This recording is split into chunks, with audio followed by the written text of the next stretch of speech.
you can have a seat. We also have, let me see the staff who are here. Situweze kuinua mkono kwanza. Let us appreciate one another. Staff ambao wamekuja, thank you so much for coming. I know you are passing through very difficult circumstances. It's not easy, but I want to thank you for coming here. So also we have the union officials. I would want just quickly mkuje tu hapa. Then Bernard will just say one word on behalf of the union. Please. Very fast. Kujeni tu kwa haraka, kwa heshima. Union officials who are here.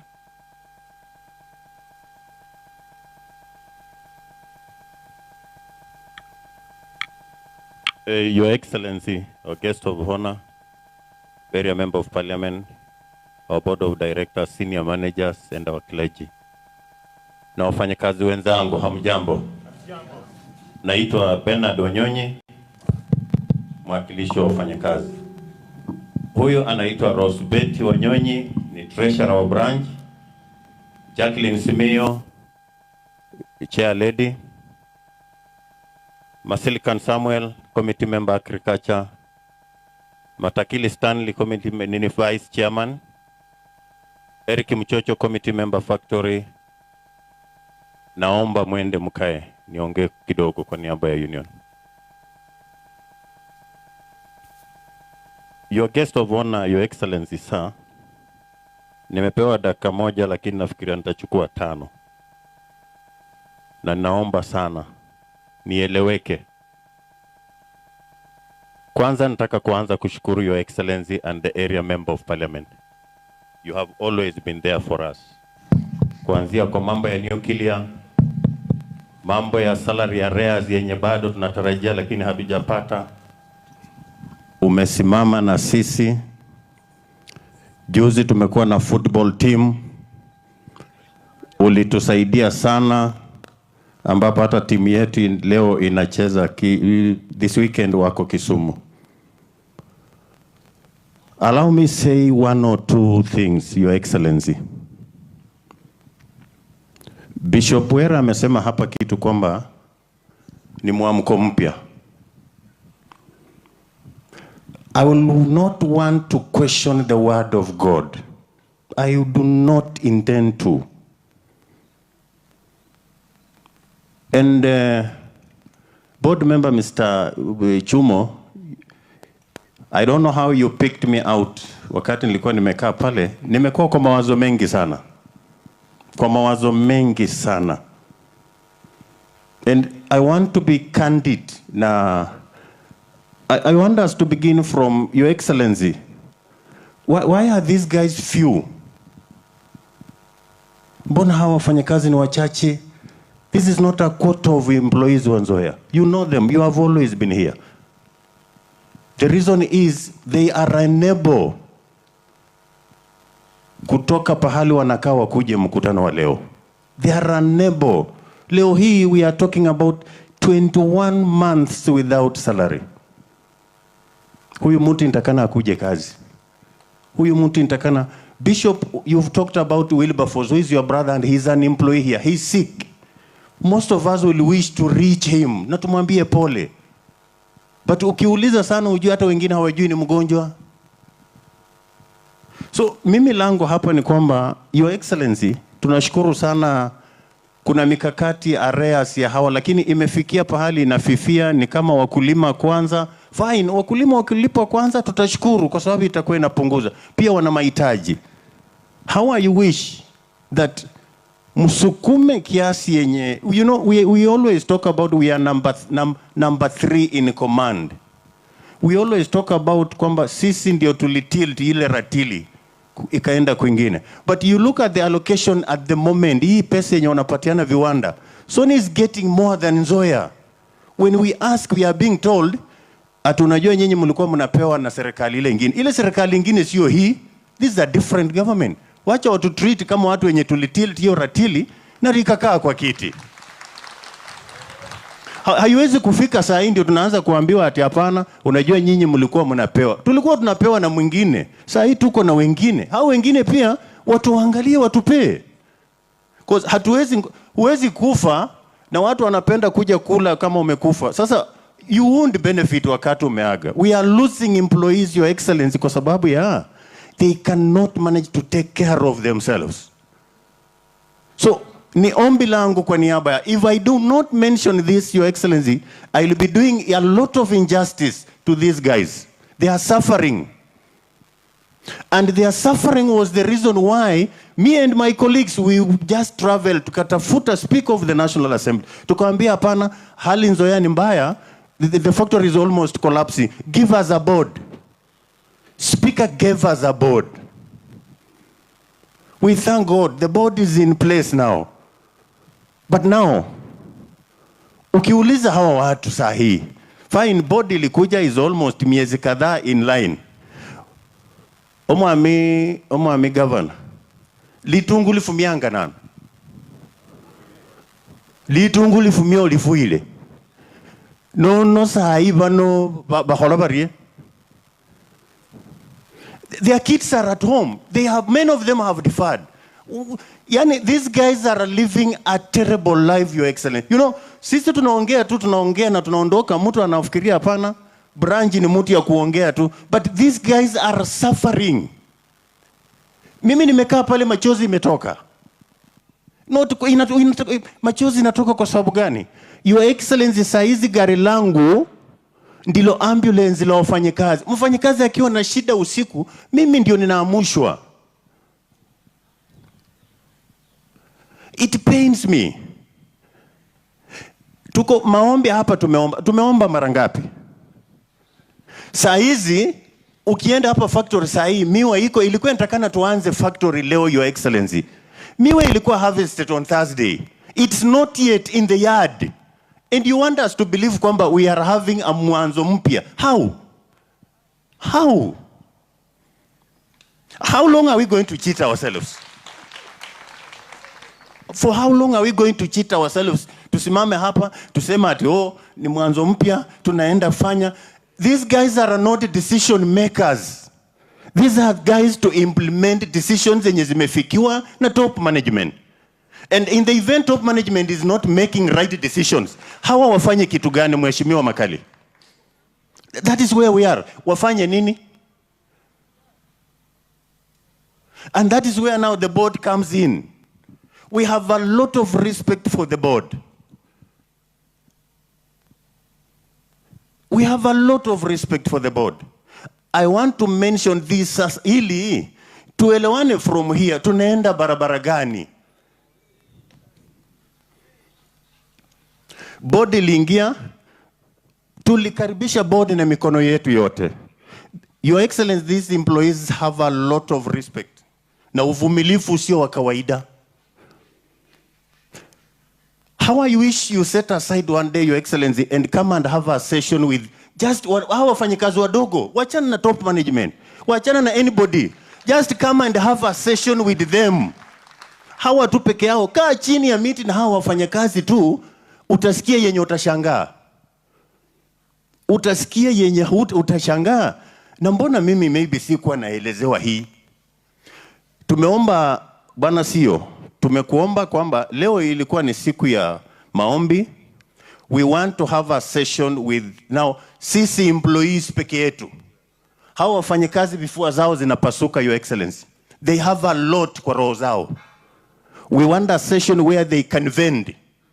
Wanaweza ongea yenye iko kwa kifua yao. Wanaweza sema vile wanaumia na management. But swali ni hili, Your Excellency. We are beginning today. This is where I want you to maybe unielewe kidogo now. Tunaanza leo. Mwezi moja mbili ipite, hakuna dalili. Na hawa wafanyakazi waamue kwamba tunafunga gate. Nani atalaumu mimi?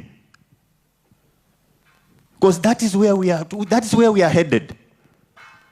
That is where we are headed, kwamba dalili ni, yani we are always sliding kwa shimo. Hivi tu, tunaendanga tu. Hakuna pahali penye mtu ameweka break na ikakuwa kwamba if we expect results and we are doing things in the same way, Yesu atarudi. Na tupate tuko kwa shimo bado. So Your Excellency, nakuomba. Area Member of Parliament, nakuomba. You have been always there for us. Tukipiga simu, you pick it. wafanyakazi wa Nzoia waliwapigia kura kama raia wengine, tena kwa fujo. Uhuru alikuwa amewapea 500,000 lakini walipigia wenye hawakuwa wamewapea kitu. Meaning they deserve better. They deserve more from this government. Sio kuja tu kutu, yani ile hao watu wamepakwa mafuta mpaka yani hata hiyo mafuta imekuwa ni tabu. So mimi naomba sana chairman of the board, we love you, we respect you. These employees want to see some change, not some change in kwa kuongea tu, but some change kitu ingie, ianze kuingia kwa mfuko yao. That is what these guys want. But tukiongea a lot of Kiingereza na vitu mingi juu vile hali vile we are changing, we are doing what? Watu hiyo walipita. Saa hizi pahali wako wanataka waone kesho mtoto ataenda shule. Kesho ninaweza kulipa rent. Most of them wamefungiwa nyumba. I have my neighbor mwenye anatembea kutoka Skata. That is how these guys are dedicated. Wanatembea kutoka Skata, town Bungoma wanakuja kazi. So your excellency, all is not well here. Mtu asikudanganya ati tumeweka mikakati, tumefanya nini? Hii factory tunaongea ati tumeweka mikakati, we have not spent money on this factory. Chances are, na tunaomba isikue hivyo, lakini ukweli ikiwa si tunasema. So mimi nataka kuomba wafanyikazi. We have requested management that we have a meeting next week, our own meeting. Tafadhali kuja. Tusemezane, tukosoane, tukosane, lakini mwishowe turudi barabara. No one will be victimized. Kucheni tusemezane ukweli. Where management is doing wrong, we say it. Where board is doing wrong, we will say, tutasema vile tunaona. We will not be intimidated. Kwa sababu sisi ndio wenye tuko na sisi ndio tutakuwa na factory hii ni yetu, na tusiposaidiana tutazama wote. Your Excellency, I've taken quite some time cause iko kwangu na mimi ni mtetezi wa wafanyakazi. I can't lie and I can't pretend. We will be looking for an appointment with you, Your Excellency. My team, we are around 13 of us. We want to share with you a lot of things that are happening here. Unajua imesemekana kwamba sisi ni wezi. People who stole in Nzoia are not here. They left, walienda na wanajulikana. Si hata hawajulikani kama waliiba. Even some board members are here. Out there they are now shouting. They are the ones shouting the loudest about Nzoia. How Nzoia has gone down when they used Nzoia to get those positions. Thank you, Your Excellency. Thank you so much, Bernard. I think he took time, Your Excellency, because of the many challenges we've been facing. Actually, Your Excellency, we've been surviving on scrap metal, whereby we had a plan to sell trees, but it didn't materialize because there is a court order which froze felling and logging of trees. So through the board, which I want to really thank them, we thought outside the box, and we had some scrap metal which were here. And that is what we have used to repair part of the boiler to get some castable cement, which came and we casted the boilers. So the boilers, they were being tested, and today you'll have the opportunity to go through the factory so that you see for yourself what is happening. But so far, Your Excellency, I really appreciate, and the guests who are here, that the county government has been working together with us. One is that you were here the other day when we went through the nuclear estate, and the tractors came from ADC and NYS were supervising. And I want to correct that notion because people have been going out saying that ADC and NYS brought staff who came to plant. So the locals didn't get any chance to do that. But that is not right.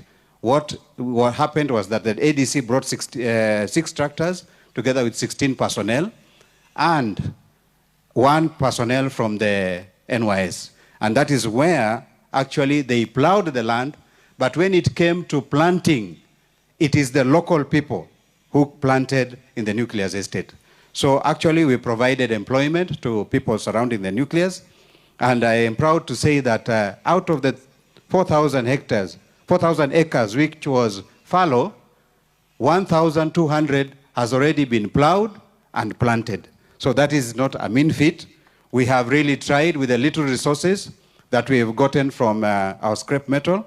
And actually, for the record purposes, we have spent more than 10 million in the factory just from the scrap sales. So we want to thank God for the far that we are. And what Bishop Emeritus told us today, let us have hope. We have been told to cast the net the other side, not where we used to do it. So that means we have to do things differently. And I agree with you, Bernard. We will call a meeting together, which we have said, that we will sit together with the management and the entire staff, just to look at how we can do things differently. And I'm really open, my office is open, all of you know that we will not go back where we used to go. We have put in place measures. For example, the farmers, we have announced a new cane price of 6,050. We have started to talk to our farmers. Our farmers are very positive. Where we are having a challenge, Your Excellency, is the issue of the payment to workers and payment to farmers. I thank God that the other day we had the auditors who are here. They finished the work, and all the payrolls now are lying in the ministry. We have taken the payrolls for workers and also payroll for farmers. So we've been assured that it is going to be worked upon before Christmas. So we believe that through your office will also be able to assist us so that we can be able to get that money in time. Thank you so much for the football team. The other day we saw your hand, and we want to thank you together with your team, together with MP. We want to say thank you so much, because we saw your hand in the football team, and the football team pledged that they are going to do better in the Kenya Premier League. Also, you have gone an extra mile to give us a county vehicle through your CEC Agriculture. I want to thank you so much. We now have a county vehicle which is being used here, and especially in the nuclear estate, just to ensure that the nuclear estate does not slip back where we got it from. And for that, I want to stop there because of time and invite the chairman of the board to come and address this gathering, and also to bring to us the directors. Thank you so much, staff and everybody, for the many tireless efforts that you have put.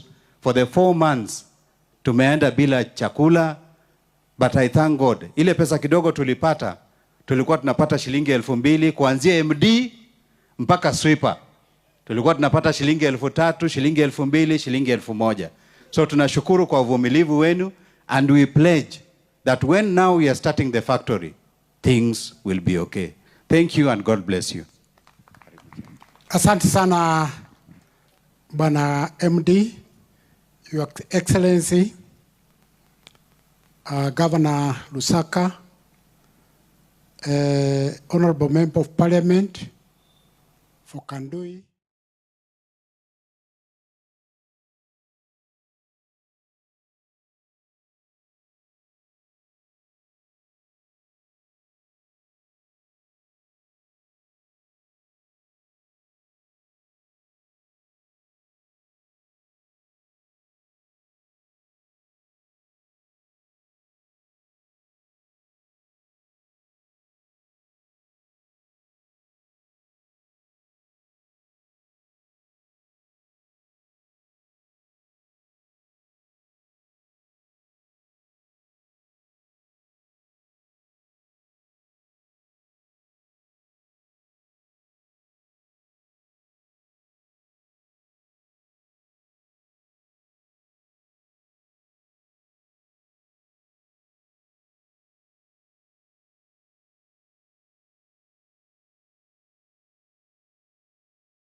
mochari.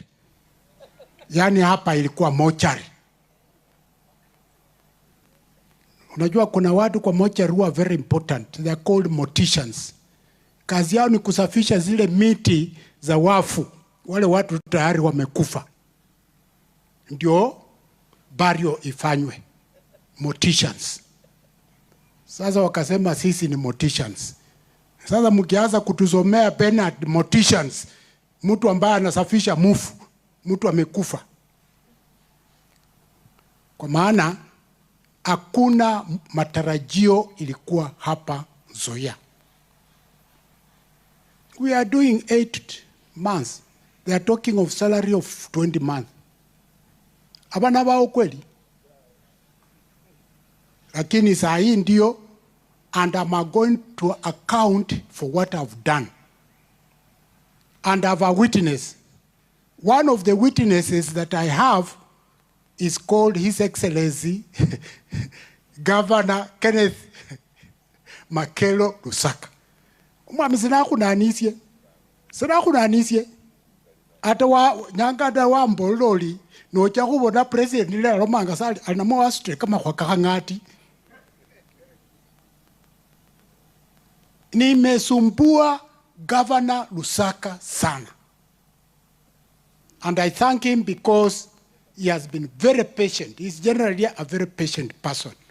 Kwa sababu ya shida za Nzoia. Nimesumbua Speaker, Right Honorable Moses Masika Wetangula. And I'm sure, even Umam, so I know I'm office here Speaker. So you have found me talking. All these things you are telling us, I've told them. Nimesumbua Omami, MP wetu. Hata jana nilikuwa na yeye na msumbua.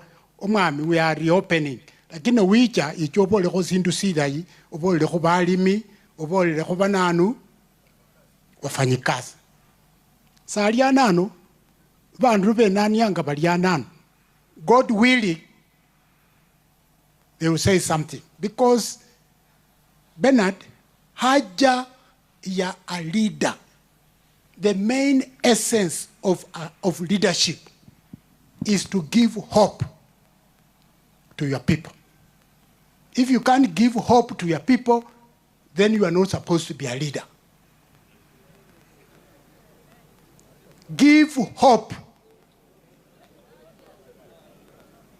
Leo nitasema hivi.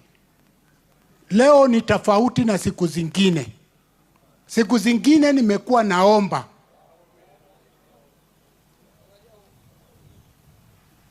Nimekuwa naomba Governor saidia, Governor ambia President, Speaker Wetangula ambia President, MP nini. Lakini kuanzia leo nataka kutangaza haja ya kufungua kiwanda. Natangaza mimi nimetoka kwa kazi ya kuomba.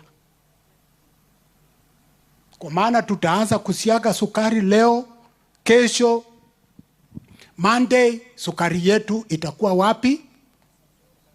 Kwa shelves. Mimi kazi ya kuomba nimeacha. Sasa kazi yangu ni kusiaga sukari, kuuza, kupata pesa. Na niko na mipango ya nyinyi staff kumlipa. Si kutoka kwa ile pesa wamefanya auditing. Kwanza hata nyinyi ndio tunaweka mbele. Kwa hii sukari inaanza kutoka kesho. Kwa hii sukari ya kesho, because hii sukari ya kesho inatoka kwa miwa ya nucleus. Mkomumbulira.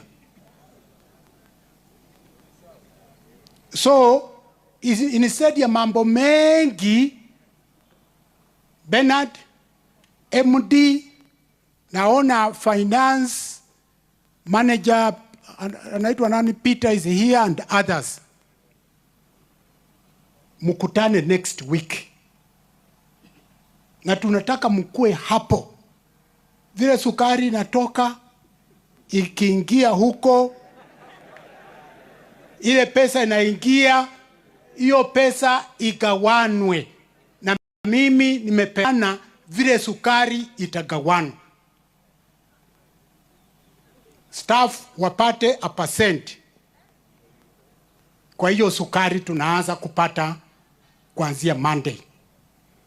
A certain percent tuweke irudi kwa mambo ya redevelopment. Nyingine tuko na wakulima and so on, pole pole. Lakini tukifika umanye enywe babu kusoma muibirira, one of the fundamental sayings ebolanga bali enyungu esongo yatihanga ne yole waena kumulyango. Mukianzana mambo mengi, hata mukifunga gate, who tells you I enjoy coming here?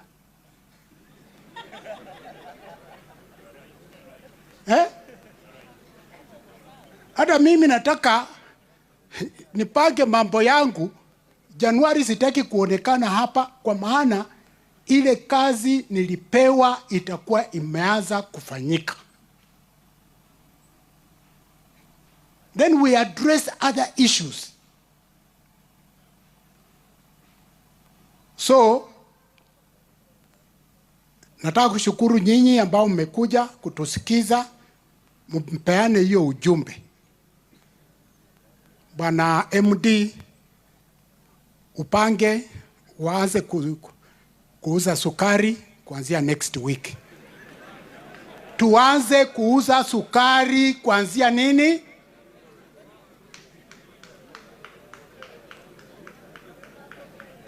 Na hiyo ndio kazi nimemfanyia bila shukurani. Now, moving forward, mimi naangalia mbele, sitaki kuangalia nyuma. MD has said two things, and I want to repeat, because among us, we are farmers. Sisi hatujachelewesha chochote. And I'm saying here because my bosses are here. Mheshimiwa Makali is here. The speaker called me. He called Mheshimiwa Makali. He called farmers leaders wote. Na akasema in 2 weeks time serikali itatoa pesa. 2 weeks, lakini naona kama zimefika 4. Mnataka niende nifanye nini? Nilete?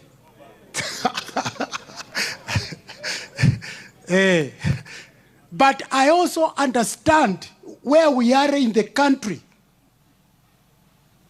Hata mukilia pesa. Umwami Makali kambolali niya embeka ningakachayo wakamwako CDF. Na ukiangalia hata hao wenyewe karibu tayari waweke vifuria kwa vichwa. Members of parliament were out there saying no CDF, no parliament. Senate pia ikawa join. So those are the issues we are having in our country. If we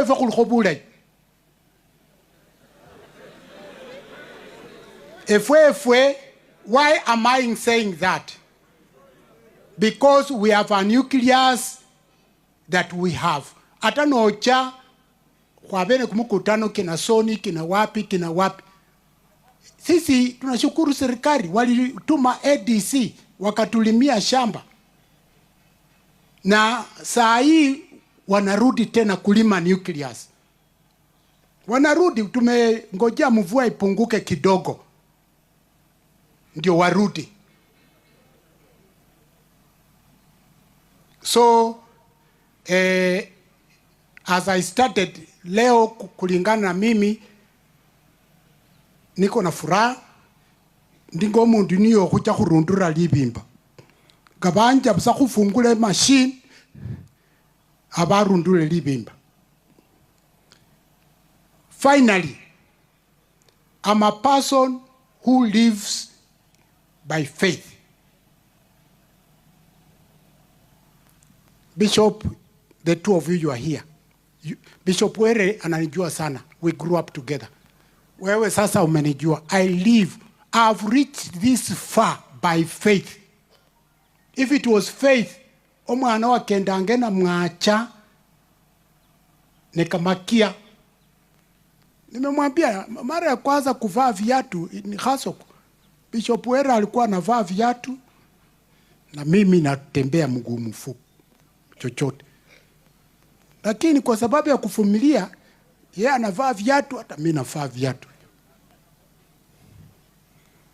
So wafanyikazi, this factory belongs to you. Those of us who are in leadership, we know the problems you are having. And we involve you. I've talked to all the people. In fact, the fact is, Umami, we have spent like about 15 million kwa servicing. Kila mtu alitunyima pesa, fitina. But now today the factories, Umami, Your Excellency, nuwenya kozate sukari on Monday, tutakuletea ya kuonyesha kweli tunasiaga, ya kuonyesha dalili. Omwami MP, we thank the government, convey our gratitude to the government that the support we have received has been well appreciated. Now I want to do my final duty, is to introduce my colleagues, my directors, afadhali, mkaribie. Other directors hawajakuja wote because we don't have the money to bring them around. So the directors who are here, please kindly come.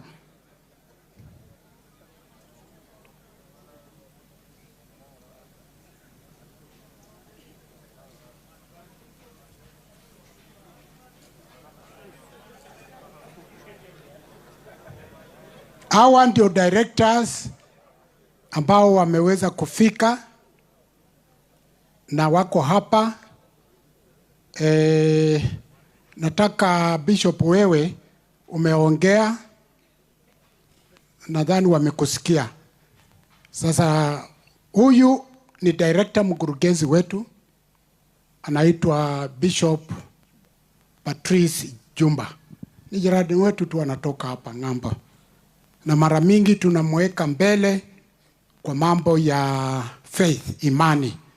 He is more or less like our spiritual father, our spiritual leader. So Bishop, asante sana kwa maombi umekuwa unatupatia. Kuanzia leo ile kazi tumeombea itaonekana. Moshi huko juu itaonekana. Unaweza kukaa.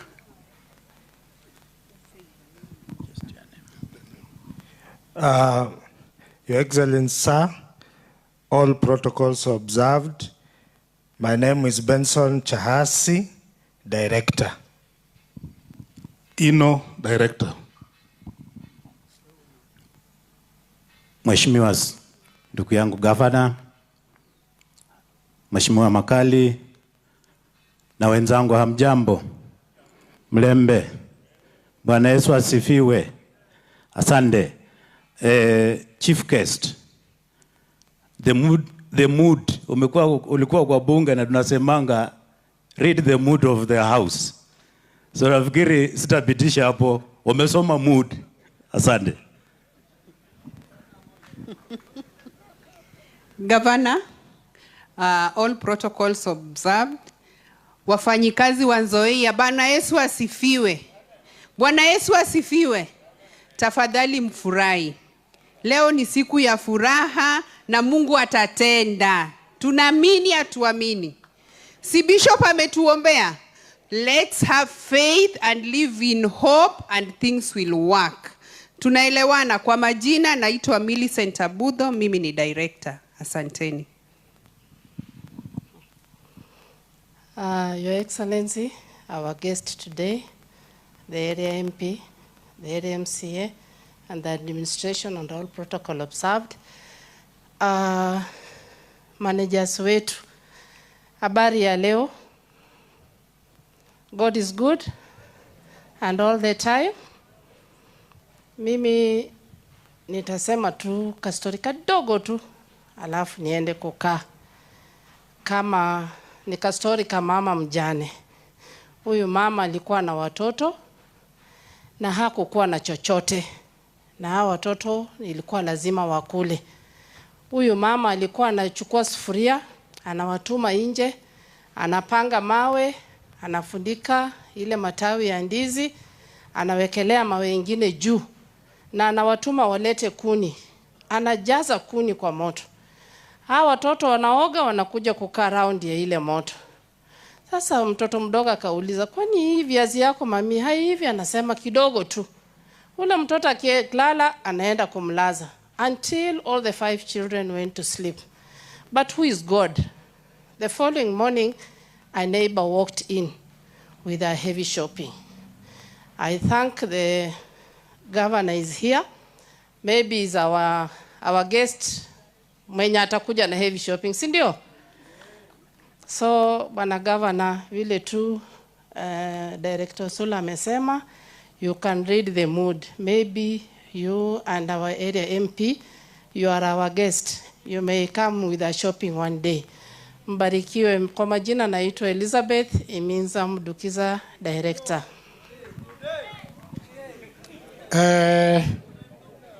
Asante sana, Your Excellency. I'm aware about your time, but there are 2 people that I want to bring here. 1 minute, na baadaye kipindi hii tuweke kwa mikono ya area MP, ndiye ataendesha baadaye. Kuna mtu anaitwa Mwanja, uliwa?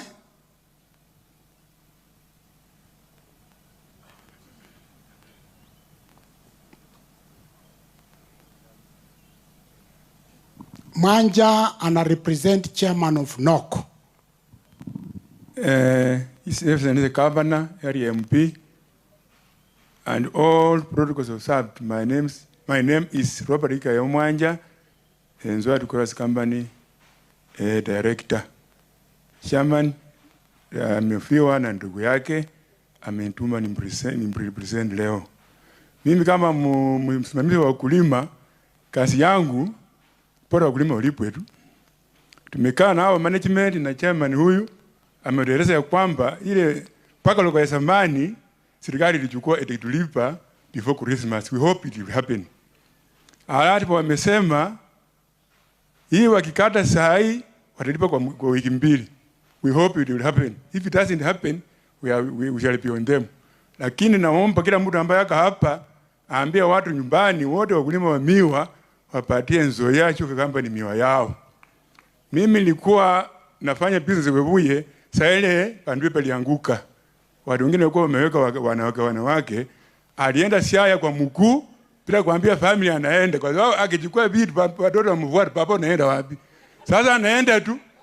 Alafu anaenda kwa mkuu siku 2 atafika. Na wanawake hao wajui mahali ameenda. Sasa hatuwezi kuacha Nzoia yaanguke kama tumeona. Kwa sababu ya muda, mimi na kwa niaba ya Nzoia Cross Company na kulima wote na msihi mulete miwa Nzoia. Asante. Asante. Mwenyeji, this man has been very helpful. Bishop Caleb, MCA wa hapa, pia huwa anatusaidia kwa maombi. Asante Bwana Chairman, Governor wetu, mbunge wangu, directors, provincial administration representative who are here, wafanyikazi wote, MD na wenyeji wa Nzoia na wasalimu hamjambo. Bwana Yesu asifiwe. Yangu yatakuwa ni mafupi tu. Jambo la kwanza nataka nikaweze kushukuru wafanyikazi wa Nzoia. asanteni kwa kuvumilia kwenyu. Bwana gavana wangu, hawa wafanyikazi unapowaona hivi, kwa sababu mimi niko hapa chini kama MCA, wamepitia changamoto nyingi sana. Kuna baadhi ambao ndoa zimevunjika. Kuna baadhi ambao watoto wamekaa nyumbani kwa sababu hakuna karo. Kuna baadhi ambao hata wengine wamekufa. Wengine ni wagonjwa kwa sababu ya mawazo. Na ni kwa sababu walifanya kazi. Hata kama kulikuwa na management ambayo ilikuwa ni wezi, hawakuwa hao wafanye kazi. Kwa hivyo mimi nikisimama hapa, thank you. Nasimama governor nikiwa pia na majozi kama mwenzangu Bernard vile amesema. Na wewe ni baba wetu wa county. Nataka nikushukuru. Wakati chairman alipopiga nduru ukakuja, tukakuwa na wewe kwa shamba tukipanda miwa pamoja na senator na mbunge. Wakati amepiga nduru umetupatia gari. Nashukuru. Governor, umetembea na waziri wetu wa agriculture. Ninaomba tu kwa unyenyekevu, kama kuna njia yoyote kupitia kwa mgao wa county ambao mnaweza kusaidia kiwanda chetu ama kusaidia hao wafanyikazi, hiyo ninaomba tu, kama itawezekana tutashukuru Mungu. Najua governor unapenda ukulima. Hata mbolea umekuwa ukipatia wafanyikazi wenyeji wa county yetu. Na nyinyi ndugu zangu, nataka pia niwaombe kwa kunyenyekea kabisa. Sisi tumepitia shida. Na tunajua mahali mahali maneno yaliharibikia. Wale management ambao wamebaki hapa. Kuna mhubiri mmoja anaitwa Miles Munros. Alihubiri kwa ujumbe wake akasema, God created man for management. Na akasema, if you cannot manage what you have, you lose it. If you cannot manage your finances, you lose it. If you cannot manage your company, you lose it. If you cannot manage your family, you lose it. Hata mwili wako tu huu, usipolinda mwili wako, utafanya nini? Utapotea. Kwa hivyo hapa, sisi zote tuko katika ile janga la changamoto. We are not here to blame anybody. We are not here to fight anybody. But we are here to find a solution. Tutapona namna gani na tupone kabisa? That is the question we have.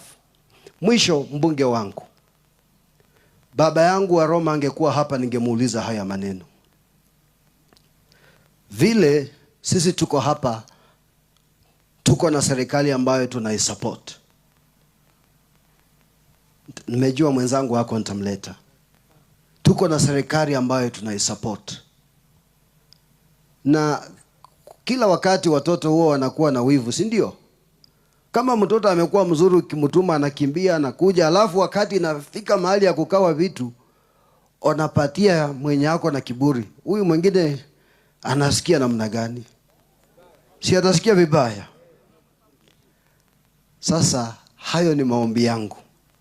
Otherwise, mimi naomba wafanyikazi wa Nzoia.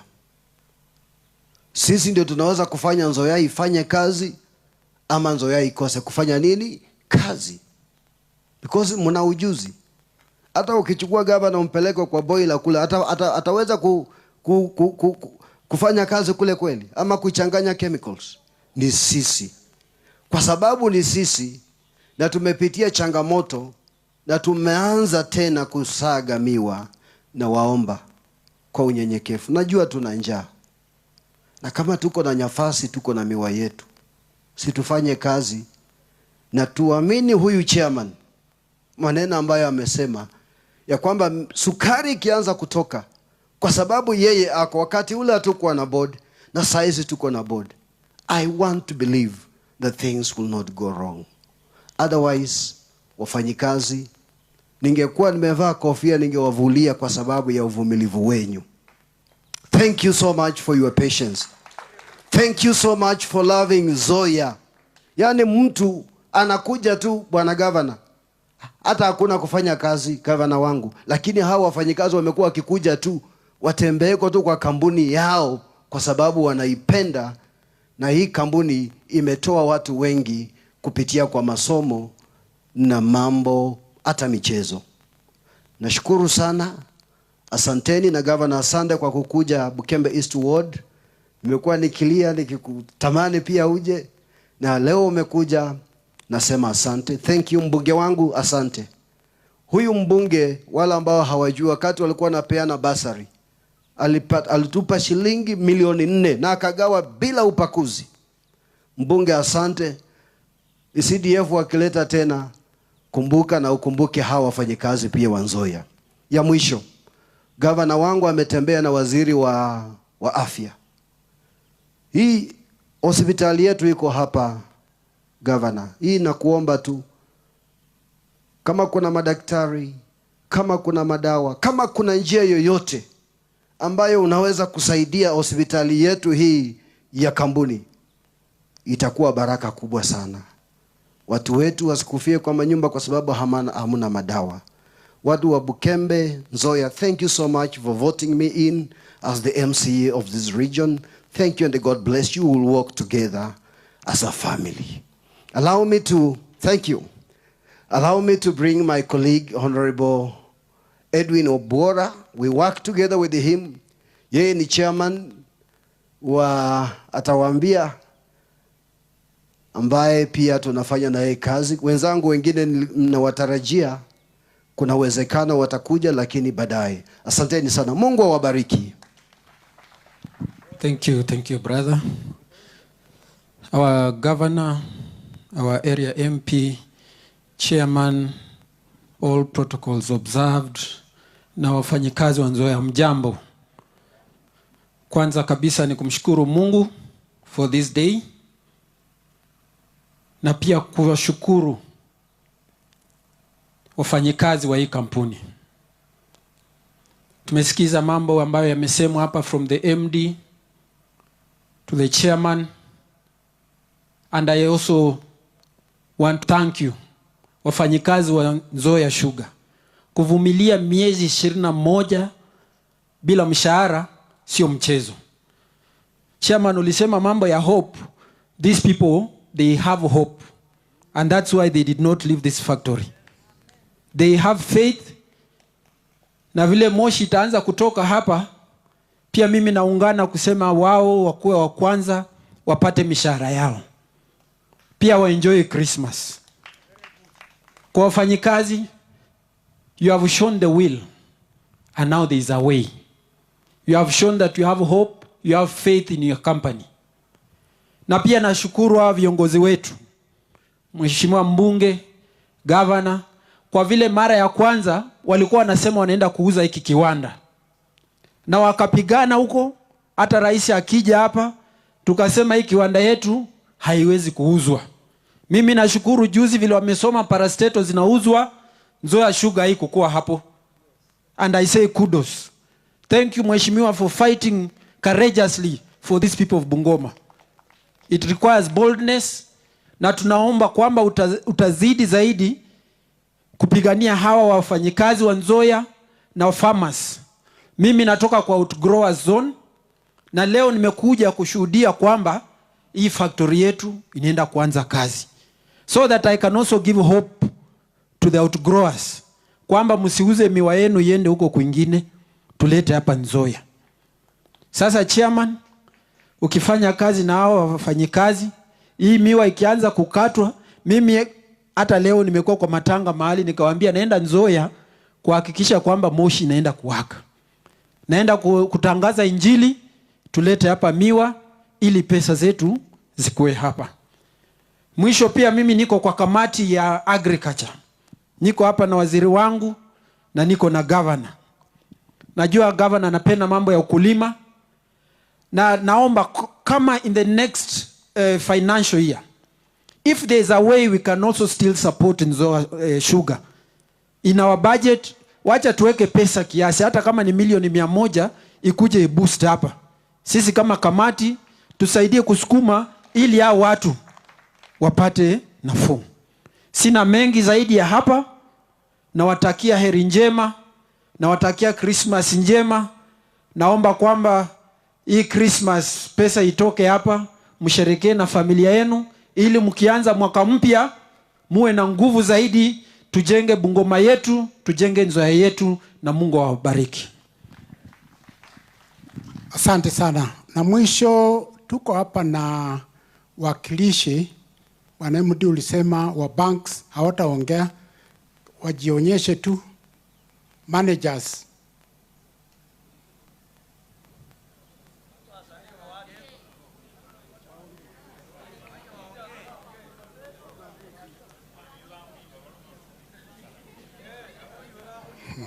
Your Excellency, we are starting a new partnership. Now, these are managers, or introduce. Asante sana Bwana Chairman. Mimi naitwa Graham Iravonga, manager wa Diamond Trust Bank Bungoma. Nimefurahi kuwa hapa leo. Asanteni sana.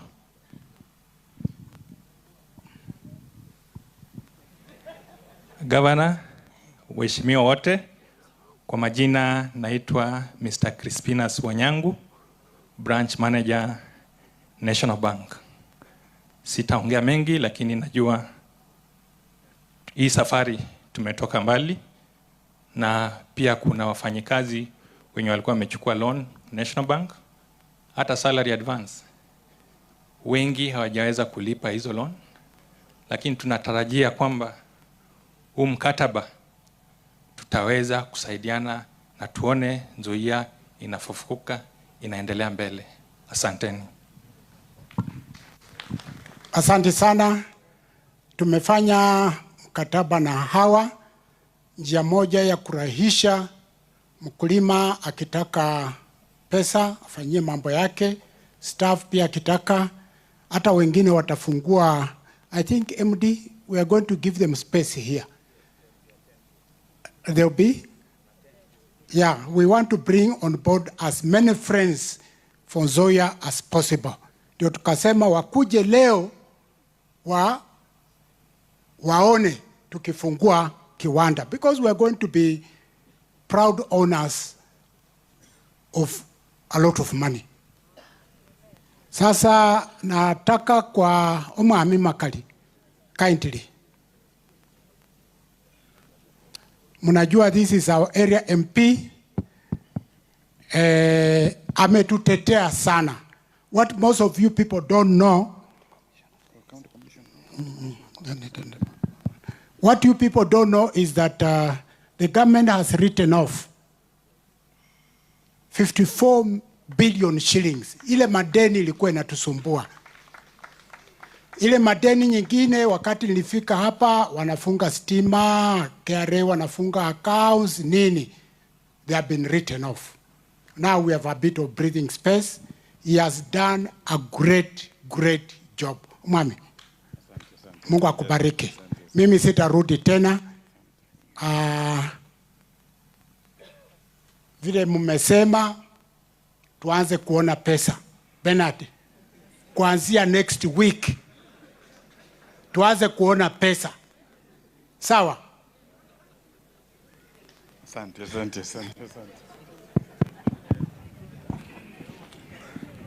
Your Excellency,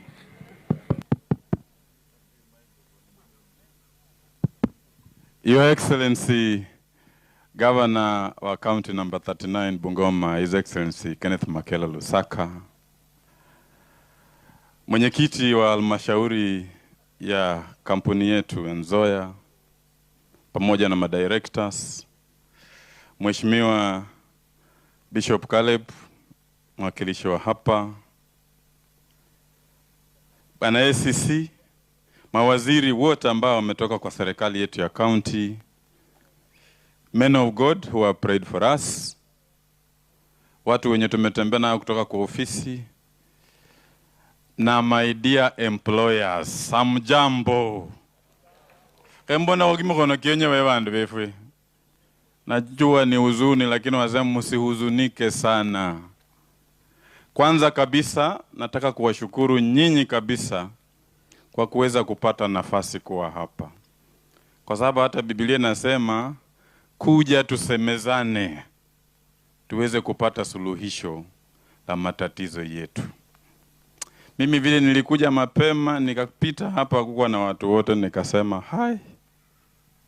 Lakini kuwashukuru nyinyi mmepata nafasi ya kuja na tukisemezana namna hii najua tutapata suluhisho kwa matatizo yetu. Kabla sijasema kitu kingine chochote, mimi kama mjumbe wa Kandui na washukuru sana kwa kuwa na imani mkanipatia nafasi nikuwe mjumbe wenu. Nitaendelea kuwashukuru sana mpaka ile siku mmesema tumechoka na wewe kukushukuru sisi. Na kwa vile tuko hapa Nzoia, kulikuwa na mjumbe ambaye aliwakilisha hapa mahali, marehemu Lawrence Sifuna ambaye alikuwa mjumbe wa hapa. Pia vile nimekuwa kwa ofisi huko, niliona pia alikuwa chairman wa bodi hii ya Nzoia. Sasa kwa heshima yake, kwa vile mnajua ameaga, tunapanga mipango ya kumzika. Kwa heshima ya mheshimiwa Lawrence Sifuna marehemu, ningeomba tusimame sisi wote kwa dakika moja tuweze kuobserve a minute silence kwa huyo shujaa ambaye alituwakilisha sisi na alikuwa pia chairman wa bodi ya Nzoia hapa.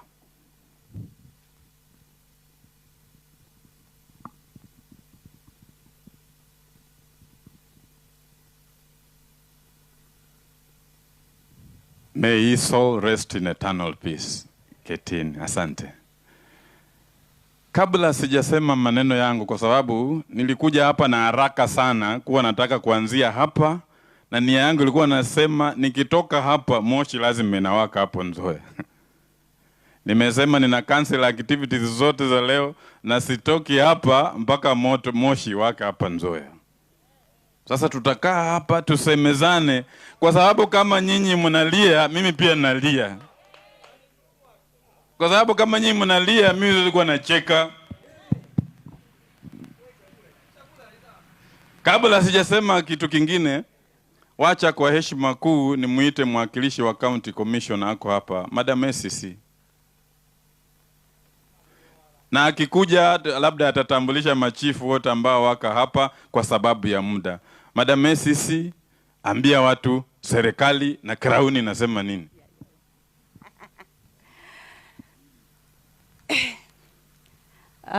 Governor, Excellence Governor Lusaka, the area MP, the MCA, CEC's present, the clergy, board of management, board of, now all the workers, na wote ambao wamekuja, amjambo. Mulembe. Mulembe, menombe swa. Mulembe te. Naendelea kujifunza. Kwa majina naitwa Monica Omwenga, ni ACC wa Bukembe. Nimekuja kuwakilisha DC ambaye ni wa Bungoma South. Kuna wakasa ambao ni wafanyikazi hapa. Kunaye asimame apunge mkono hata nimuone. Yes, wako pale. Ni wengi. Aya, asanteni sana kaeni. Nimekuja na chiefs na assistant chief. Wasonge hivi.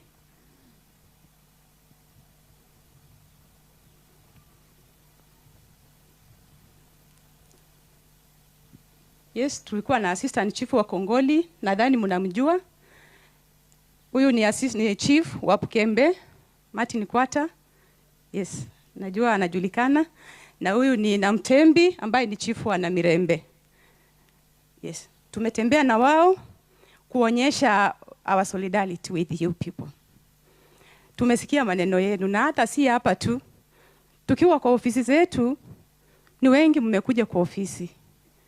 Watoto hawaendi shule. Nyumba nimefungiwa. Kwa hivyo tunaelewa kabisa yale malalamishi yenu na yote ambayo mmesema na yaliyo rohoni. Sisi nasi ni binadamu, tunaelewa kukaa miezi 21 bila mshahara. yenyewe Mungu amewatoa mbali, si ndio? Ndio ukuje ukae hapa siku ya leo ni neema ya Mungu. Kwa hivyo hata tukiwa hapa vile ambavyo Bishop amesema na ametuhubiria, tuanze mwanzo mpya. Kwa wale ambao tunaenda kanisani ama tunajua tunaelewa mambo ya Biblia. Jerusalem was destroyed some years back.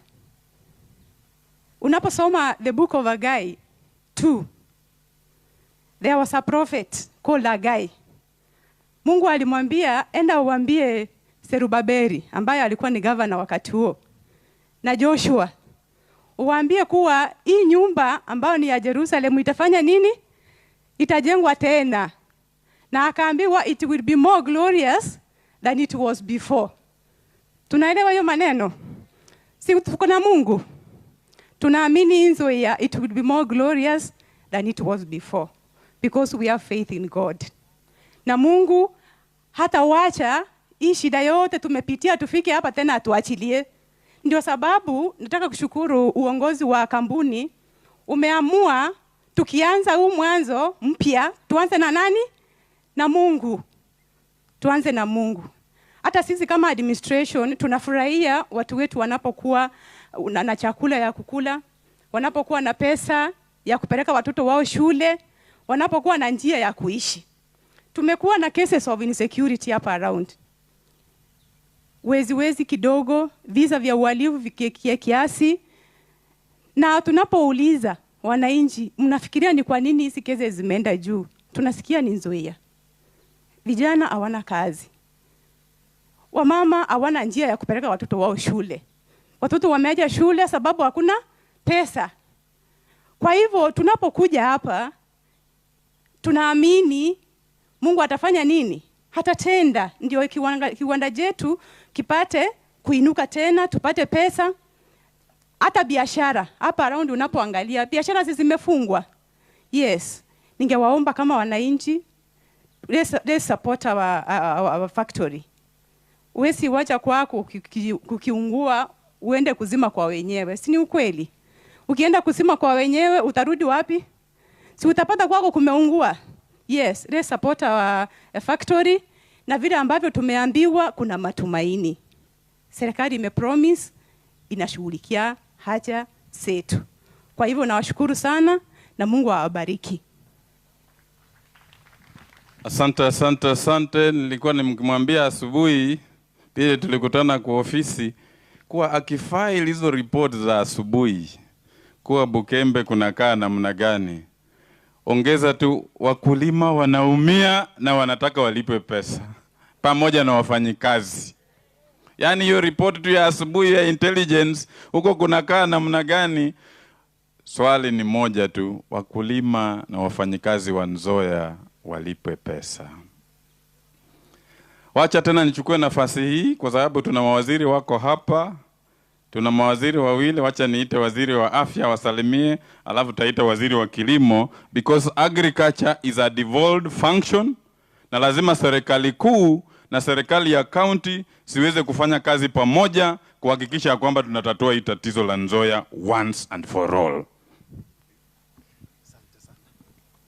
His Excellency the Governor of Bungoma, Mheshimiwa Kenneth Makelo Lusaka, mbunge wa Kandui, Mheshimiwa John Makali, my colleagues CCs were here, MCAs were here, the clergy, the national government coordinators, workers, and the entire community. Bwana asifiwe. Bwana Yesu asifiwe tena.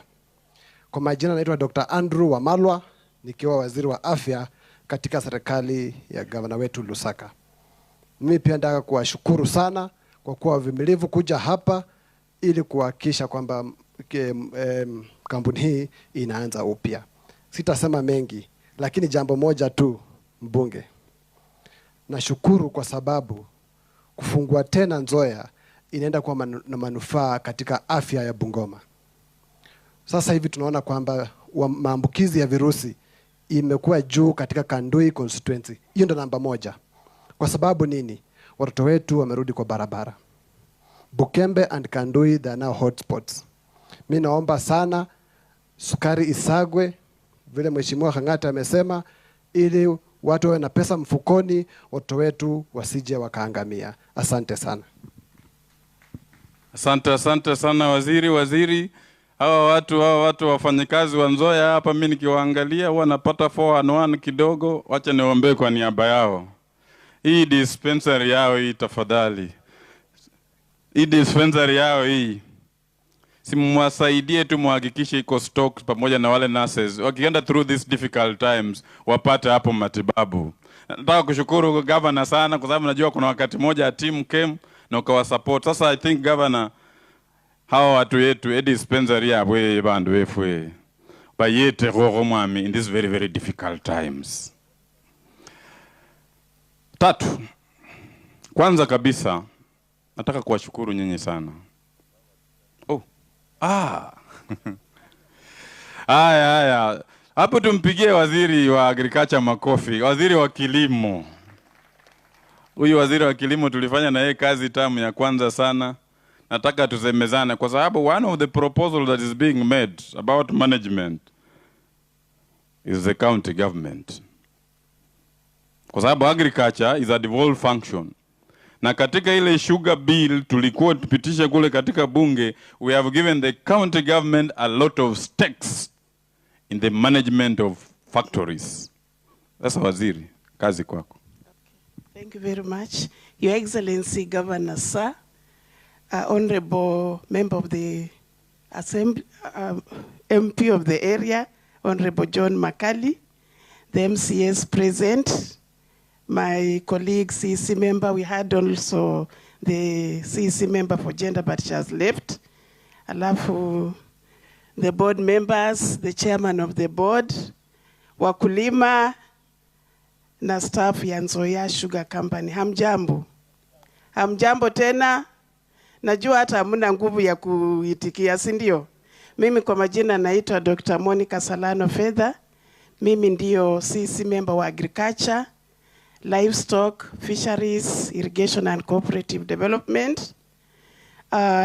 Kabla sijaendelea nataka tu kusema neno moja. Mimi nimefanya kazi kwa Minister of Agriculture for quite some time.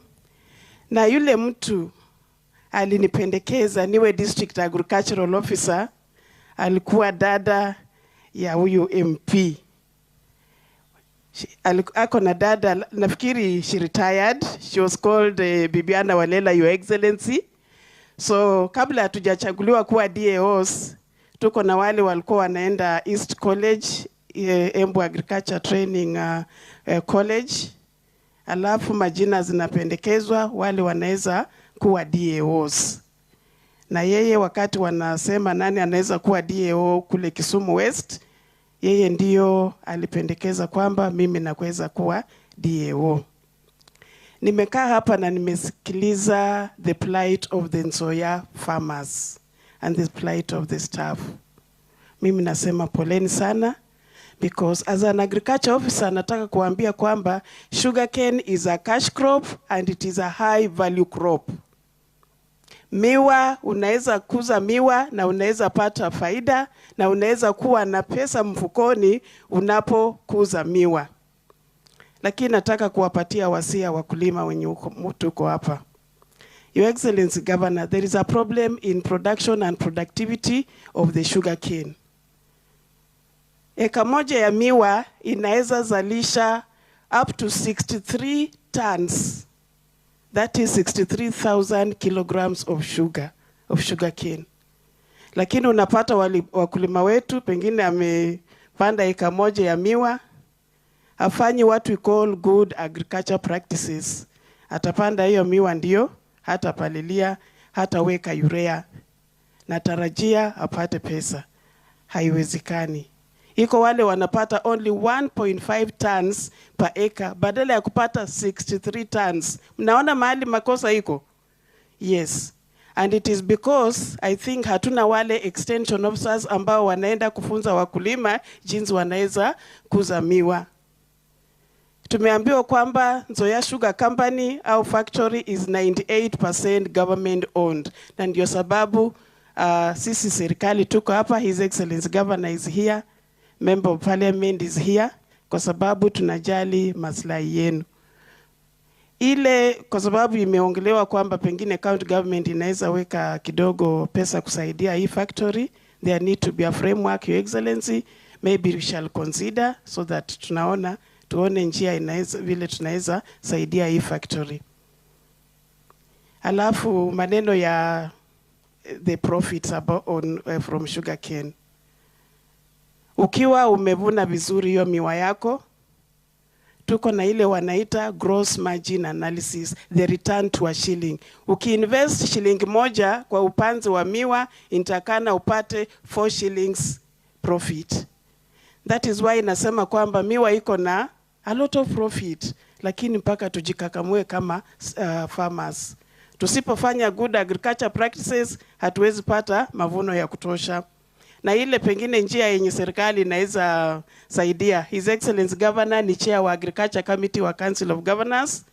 Nafikiri anaweza enda aongee na His Excellency the President ili tukiwa na subsidy ya maize, kwa sababu tuko na ile fertilizer subsidy, wanaleta mbolea kama mavuno, kama Yara microbe, lakini huonekana kwamba hatupati ile mbolea ya urea.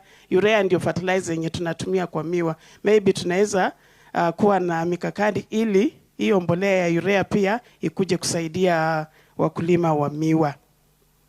Alafu Bungoma County huwa inakuwa represented kwa kamiti ya ile ina set prices ya miwa. Nimechaguliwa kuwa kwa hiyo kamiti because sahi nasikia miwa tan moja ni 6,050 na imekuwa huko na hivyo pengine kwa muda mrefu. Maybe we can be able to review. Na reviewing of this price wanasema hatutakuwa tunalipa miwa kulingana tu na kilo. Italipwa kulingana na ile inaitwa sucrose content, the total soluble solids yenye inakuwa kwa hiyo miwa. That is why wakulima wajue kwamba ni vizuri wakuze miwa yao kwa njia ifaayo. Ukishapalilia uweke top dressing so that tuwe na total soluble solids au high sucrose content. Alafu kitu ingine, Your Excellency Governor, unaona sahi hao wakulima wako na shida kwa sababu wanategemewa miwa peke yake. Sisi kama idara ya agriculture huwa tunahimiza wakulima wafanye what we call you don't only plant one crop, you diversify. Hata leo nimeuliza Mheshimiwa Caleb kwa sababu iko program ya kununulia groups ng'ombe. Nafikiri wengi wenu mtafaidika kwa sababu tunataka hata ukipanda miwa ni vizuri pia uwe na ng'ombe, uwe na kuku. His Excellency Governor ako na ile program inaitwa Operation Fuga Kuku. Tunaweka mikakati ili tukuje tufunze wakulima jinsi mnaweza weka kuku, jinsi pia mnaweza weka ng'ombe vile nimesema, so that hata kama hamna pesa kutoka kwa miwa, mtapata mapato kutoka kwa kuku au ng'ombe, si ndio? Yes. Najua mtasema pengine hamna pesa ya kununua ng'ombe au kununua kuku, but mkijiunga kwa groups, tuko na bank managers hao watakwambia kwamba wako na program ya agribusiness, wanaweza wapatia loan kidogo kidogo ili mnunue kuku au mnunue ng'ombe ili mpate mapato, msitegemee miwa peke yake. La mwisho, tuko na ile rule wanasema ukiwa na shamba yako usiweke shamba yako yote kwa miwa. In fact, nitakana unaweka only 30%, but Your Excellency, most farmers wanaweka shamba yote 100% kwa miwa. Yes, amesema kwamba kwa sababu wanapenda Nzoia na kwa sababu miwa iko na mapato, si ndio? Lakini tunataka kuambia wakulima, tafadhali msiweke shamba yote kwa miwa, just put 30%. Na ujue tusema uko na eka moja na unaweka like 30% only under sugarcane, na una make sure kwamba unapata almost, let's say 30 tons tuseme kwa nusu eka. Sio pia ni pesa mingi? Yes. Sasa mfanye ile wanaita good agriculture practices, lakini msiweke shamba yote kwa miwa. Asanteni.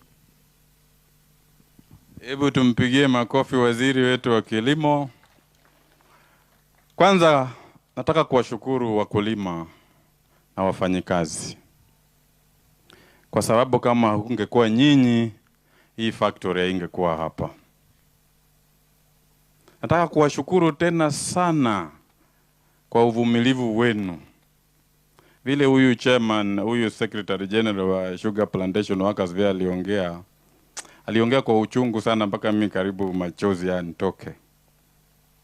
Lakini pigia yeye makofi, ni mtetezi mzuri sana. Bandu befwe, hii factory ni yetu. Watu walihamishwa hapa wengi sana kujenga hii factory. Watu wengi sana washasoma, washapata elimu kwa sababu ya hii factory. Watu wengi sana washalipa mahari kwa sababu ya hii factory.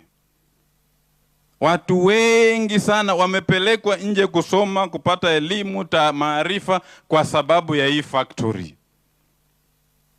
Kile nataka kusimama hapa nikiwaomba nyinyi, mimi kama mwakilishi wenu katika bunge la taifa, hii factory haitakufa, haitaanguka kwa mikono yetu. Kile nataka kuwaomba, vile mmekuwa na ule uvumilivu, ule ustahimilivu, ile patriotism kwa hii factory kuvumilia hiyo muda yote, na waomba tuendelee kuwa na hiyo patriotism, tuhakikishe ya kwamba hii factory inasimama. Kwa sababu vile nilikaa hapa wakisema turudi tufanye kazi, nilikuwa naona wafanyikazi wanasema nikisema wakulima wanasema Mimi nataka kuwaomba, tumesukuma ili gurudumu. Vile mimi mlinichagua kitu cha kwanza, nikakuja hapa wakasema hakuna policy making organ hapa Nzoia. Tukaenda tukapiga magoti, wakachagua board ya Alfred Hangati. Pigia hii board makofi. Tukakuja tukasema hapana, iko nini? Kwa sababu president alikuwa waziri wa agriculture. Alikuja hapa hata wakajaribu kumpatia sukari kwa kabuta, akasema toa hiyo sukari, rudisha huko. Mimi na huyu gavana alituita, tukaenda na speaker, tukaenda tukakaa State House, tukasema shida number 1 ya Bungoma, Nzoia Sugar. Na president akasema we don't want to do the same thing year in year out and expect different results. Tukakuja hapa na waziri huyu chama huyu akasimama hapa akasema kama ingewezekana waziri ungeondoka na hiyo management yote uende nayo Nairobi. Chairman, kila wakati tunakuja hapa, kila mkutano ambayo huwa tunakuja nayo hapa, swali linakuwa management, management, management. Tunasikia maneno mengi sana huko nje. Chairman, we don't want to micromanage. Please, you are on the seat with your board. Nataka tukikuja hapa tena, hataka kushikia shida ati ni management. Kama utakuwa umeshinda tuambie sisi tuanzie huko juu, we shift all these things, we do an overhaul. Because hatutaki kila siku tukikuja hapa management. Kila siku tukikuja management. Swali ambalo rais huwa ananiuliza kila wakati, na tulienda aliniuliza swali ngumu sana wakati, akaniuliza wewe ni mbunge wa Kandui ama ni mbunge wa Nzoia? Na nikasema Nzoia ni Kandui na Kandui ni Nzoia. Kwa sababu kama Nzoia haiwezi fanya kazi, uchumi wa Kandui na county hii yote kufa. Mimi nataka kuomba watu wetu, na nataka nyinyi wafanyikazi, this is the place where you earn your living. This is the place where inafanya unapeleka mwanafunzi shule. This is the place yenye nafanya unakula. Nataka tukue patriotic to our company. Kwa sababu president aliniuliza swali, watu wenye wanaangusha hiyo Nzoia ni watu wametoka Turkana ama wametoka Coast ama ni watu yenu hapa? Aliniuliza hilo swali. Chairman alisema hapo, alisema wezi sijui nini. Let us be patriotic. Na tukiwa wafanyikazi, tukienda huko tuambie wakulima, give us the raw materials, because if we get the raw materials ndio tutaweza kupata kale kama mshahara kadogo tuweze kupeleka watoto wetu shule. Kwa sababu kama sisi wafanyikazi ndio tuko tunasema hatutaki, because look at this, president alinuza maswali matatu.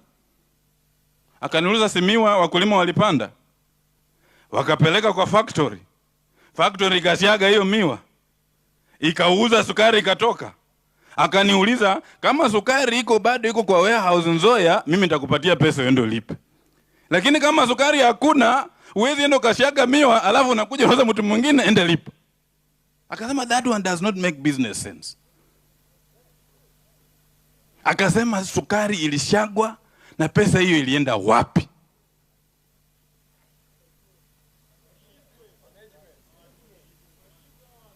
Sasa we must talk, because we have to keep on talking about these things that naona hatusongi. Wacha sisi tukue waaminifu kwa kampuni yetu, because that is where we earn our living.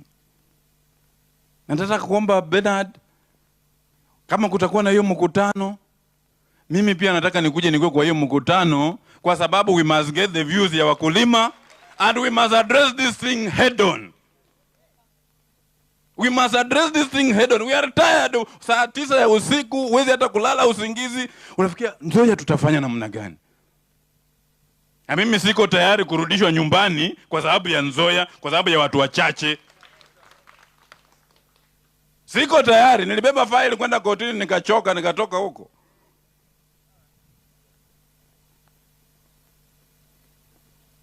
Kama ni mimi nimeiba, tafadhali urafiki hapa hakuna.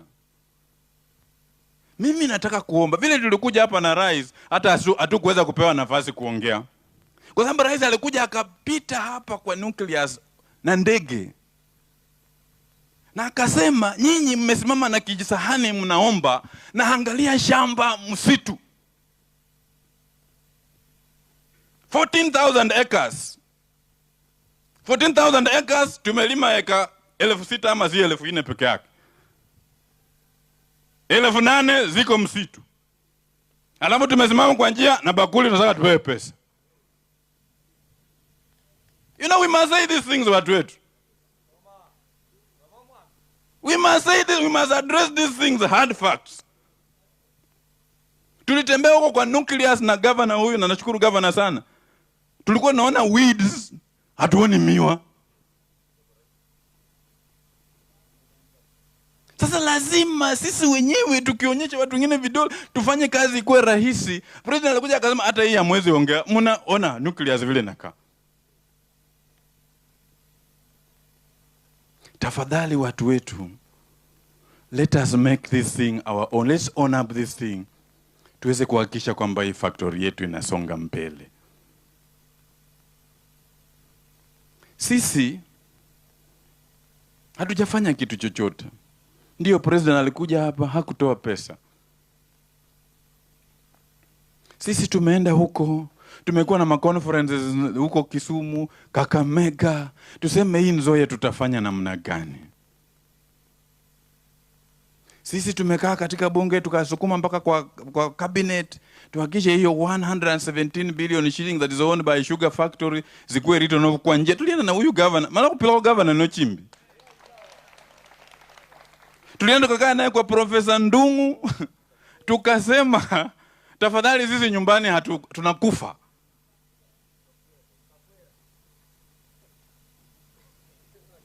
Tumeenda tumekaa katika bunge tukahakikisha hiyo madeni imetolewa. Hata vile tulikuwa tunasukuma hiyo watu wa majani chai na watu ya coffee walikuwa wanasema watu ya miwa hii banana ya miwa tumechoka nayo. Hao watu wenyewe wamekula pesa yao, tuache wakae peke yao. Even when we were submitting the supplementary budget, an MP from Rift Valley akasema wale watu we are tired of bailing out sugar factories. Akasema tumechoka.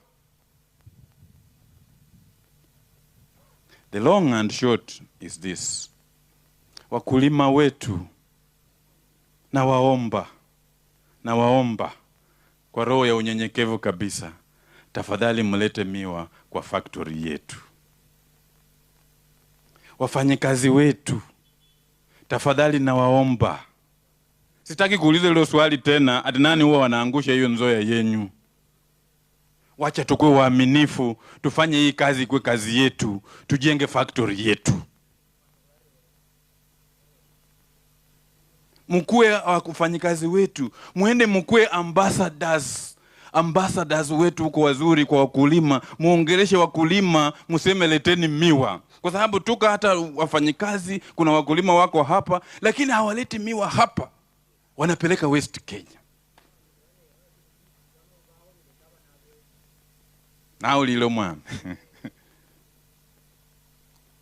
Efefe tulikuwa katika bunge.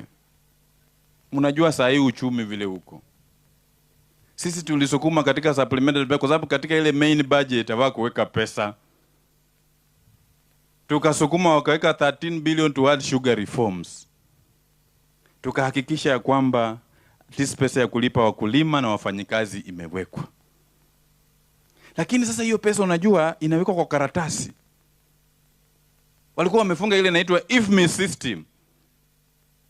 Walifungua hiyo IFMI system tarehe 30 Novemba. Sasa hizo vitu lazima ndio zianze kuwa wanafanya input into the system. Waanze kuprocess pesa iweze kukuja. Nimekuwa kwa ofisi ya speaker on Wednesday, kabla sijakuja huku. Akaita waziri wa kilimo Mithika Linturi. Akakuja akasema ati nilienda huku kwa Nzoia na huyu jamaa karibu watu wanichomee huku. Anakumbuka ile mkutano tulikuwa nayo wapi hapa.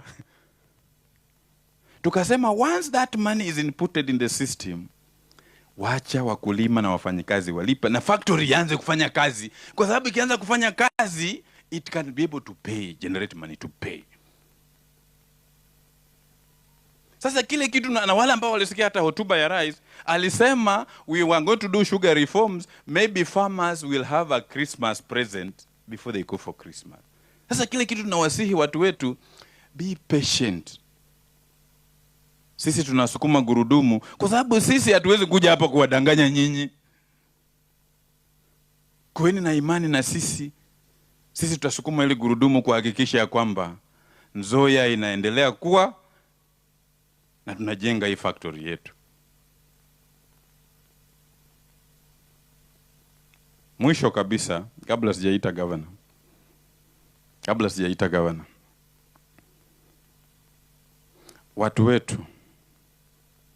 Watu wetu tuchunge watoto wetu over these holidays.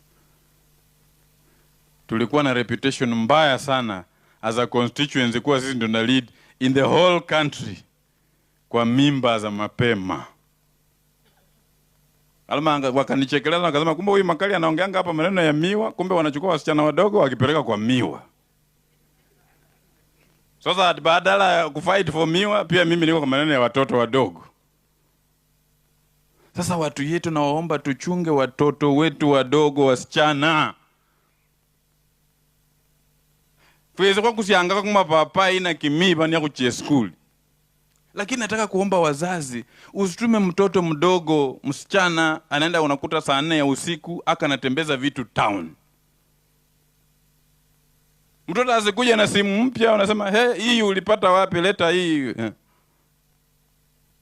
Tuchunge watoto wetu, ili tuhakikishe ya kwamba, Januari ikifika, watoto wetu waende shuleni, tuwasukume kwa masomo. Kama wakati basari hizi, tukipata, simi mliona sisi pia bunge tuligoma. Tukasema no CDF, no parliament. Tuko katika changamoto za uchumi kidogo. Lazima tukue na subira, tuelewane, na imani ya kwamba tutaweza kupata suluhisho. Because mimi I believe that before a very, very bright morning, there is usually a very dark night. Ukiona kuna mlima sana, na imani ya kwamba kuna mteremko inakuja hapo mbele. Hata wakina mama nasikia mkienda kule labor room, kabla mtoto yule hajaanguka chini, huwa kunakuwa na vishasha sana. Sasa nataka kuwapatia imani kama vile Bishop alisema hapa. Na let us have a new Nzoia. Si ile tu tunalalamika every time tuko tunalalamika, this is not working, this is not working. Unajua tukiamua hiyo negativity, it becomes part and parcel of us. Let us be very positive about our factory. Let us be very positive that these things are going to be done. Na sisi tutahakikisha kwamba factory yetu hii inasimama. Sisi kama wabunge, we will insist that whatever happens, we must clear all the areas Nzoia kuwe na clean balance sheet so that we can know moving forward what management model we need to have. Na hiyo tutakuwa na mjadala na nyinyi tujue tunafanya namna gani. Mimi nataka kuambia muunge mkono Mheshimiwa Alfred Khangati. He is equal to the task so that we can be able to move this particular company forward. Wacha niwaachie hapo, nichukue nafasi hii niwaambie muweze kusimama kidogo, mjinyoroshe, nikiita Governor wa Bungoma akuja awahutubie. Tuite kufuela, akuja afuele kabisa. Thank you, Your Excellency. Basi asante sana mbunge wetu. Naomba tukae wale tuko na viti. Chairman wetu wa Nzoia, management, MD na management, Bishop Emeritus na Bishop wetu Director, wafanyikazi wote wa Nzoia na wale ambao tumekuja. Bwana Yesu asifiwe. Bwana Yesu asifiwe tena. Chairman, it's very difficult to talk to hungry people. Ni vigumu sana kuongea na watu wako na njaa, lakini wacha nijaribu. Lakini ya kwanza, nimeongea na MD na tumekubaliana kwamba leo alipe overtime kwa wale watu wote ambao wamekuja hapa. So that one, as a starting point, anaenda kufanya hivyo. Tumekubaliana. Ya pili, pia niseme poleni sana kwa mambo ya kuvumilia 21 months without a salary, sio kitu rahisi. Ukiongeza na kwamba uchumi imekuwa ngumu, it's a very difficult situation that we have gone through. We want to thank you na kuwashukuru sana kwa kuvumilia, na tuna imani kwamba hii yote itafaulu. Mesikia chairman akiongea hapa, na kwetu wale wengi najua tunatoka hapa Bungoma. Barumundu alila mafua bagani. Amelia vile amelia kwa sababu ya ile uchungu ambayo wako nayo. Na pia hapa chairman tunasema vemi hilo ose mloma nata. Mukiwa kwa shimo you don't quarrel. Vemi hilo ose mloma nata mkakange mururamo. Mnatafuta vile mnatoka kwa shimo. Sasa sisi tumekuja hapa tusipigane kwa shimo, tutafute vile tutatoka nje. That's why I have come. Na pia kama Mheshimiwa Makali amesema pia kuvunjilia vitu zingine zote, because any leader worth his salt who does not consider Nzoia's problem as a problem, then you have no business being in leadership, because this is what drives our economy kama county ya Bungoma. That's why nimekuja na nilisema nitakuwa hapa. Na unajua hii Nzoia tunaitakia mema kwa sababu naona tunajaribu njia zote, including bringing a whole bishop to pray. Yani kwa kile paka wala kwa bishop ichokoza bila kwa gala bintu bingona ko. Bima kombe munda kasi kabino bintu iriswe. Hii factory ya muke. Mimi nakumbuka nikiwa mwanafunzi hapa Kibabii 1978-79, it was a pride to come to Nzoia. It was a good place. Ilikuwa ukikuja unafurahia. Tulikuwa tunakuja kama wanafunzi kuja kusoma vile Nzoia ilikuwa inafanya kazi. Sasa you cannot bring students here. You will bring them here to know how a sugar factory is not supposed to work. Not how it works. So sisi tunataka nikiwa gavana wenu, we must make sure that Nzoia works.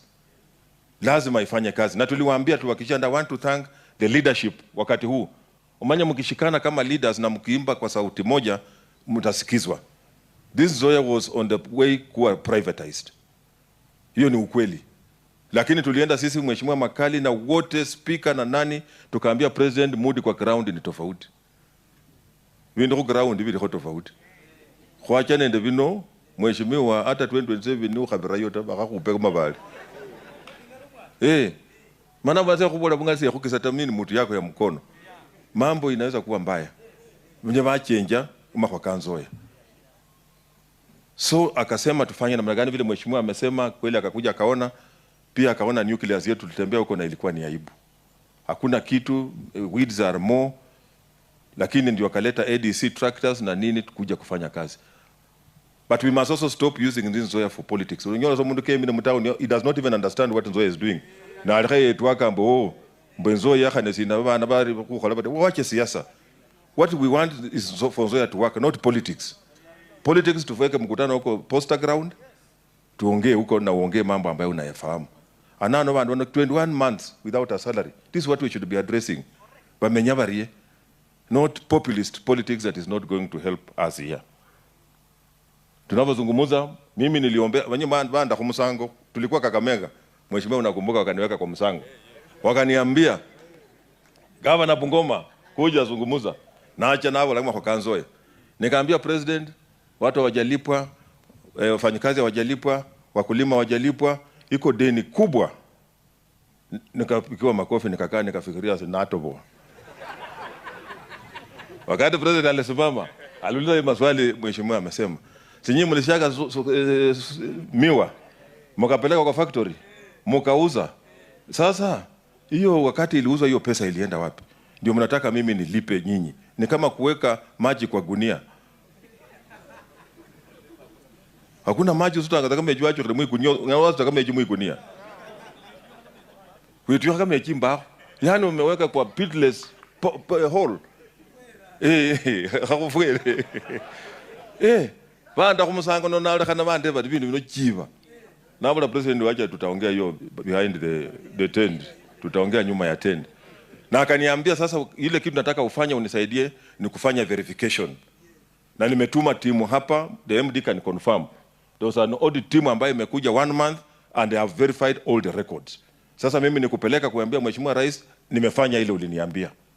We have done, and the debt stands at about 1.6 billion. Our casual employers were owed 170, ile we have verified.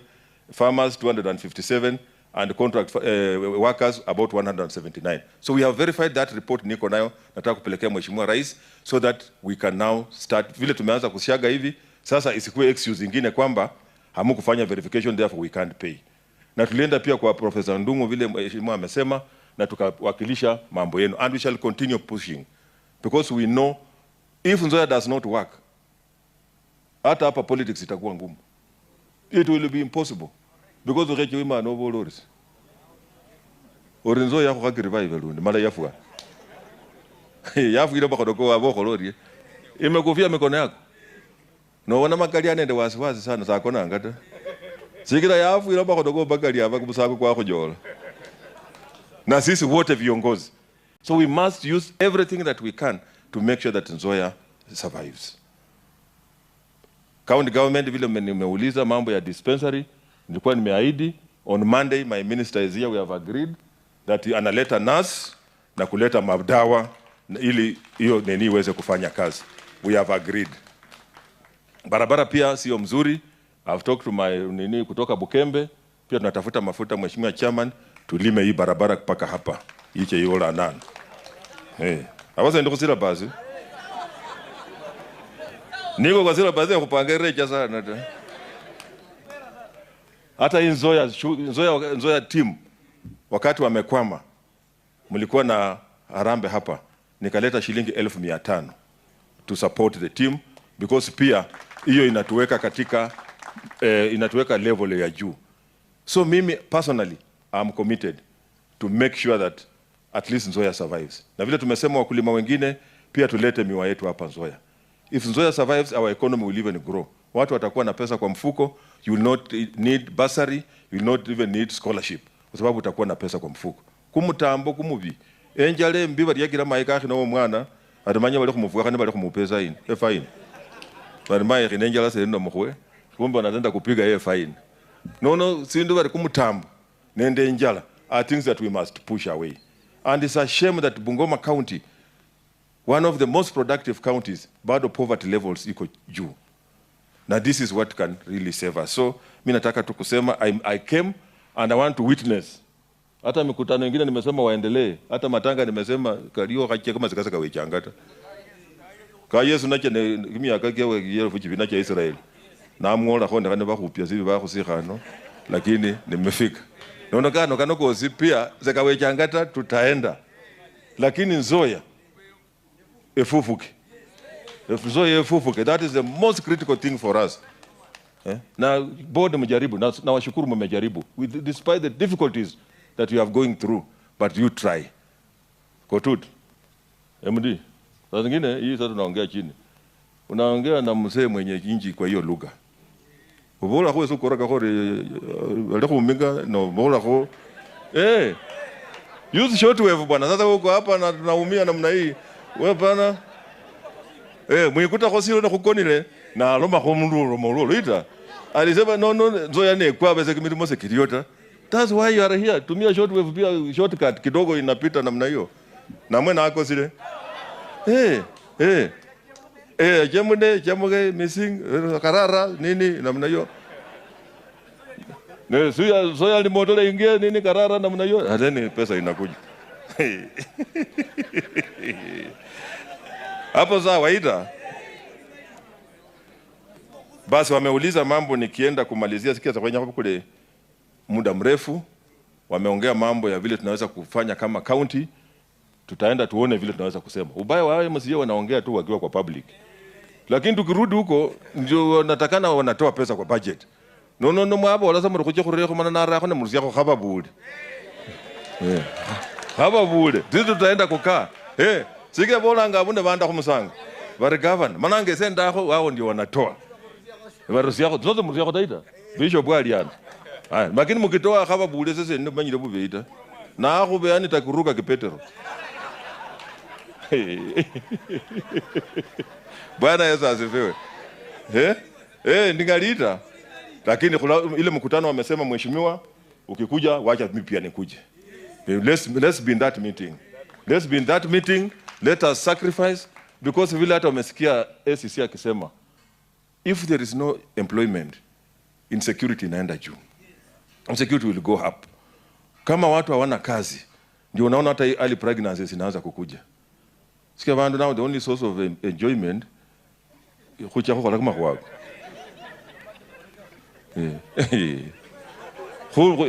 Ndo baita hupunguzi ya kujingana kanini wakola kama makosa. Alafu unaanza kufanya makosa unaanza kuenda vitu kama hiyo. So if we fix Nzoia hii vitu itarudi chini. Lakini mheshimiwa tuko na record mbaya. Kwanza Bungoma ina lead watu hukupa bahas. Huku wenga bahas. Yes, Bungoma, Kilifi and Samburu. GB inaitwa gender based violence. Aya, huko Mlimani juzi shule moja imekuwa na watoto 54 pregnant. Esukuli ndala. Na hapo landi shule wanafundisha practical biology peke yake. Nikamwambia wafundishe history, religious studies na vitu zingine. Because huko wanafundisha practical biology peke yake. Reproduction health. How can that be? Is that a school or what are we talking about? We shall work together na tutatembea pamoja. Asanteni sana.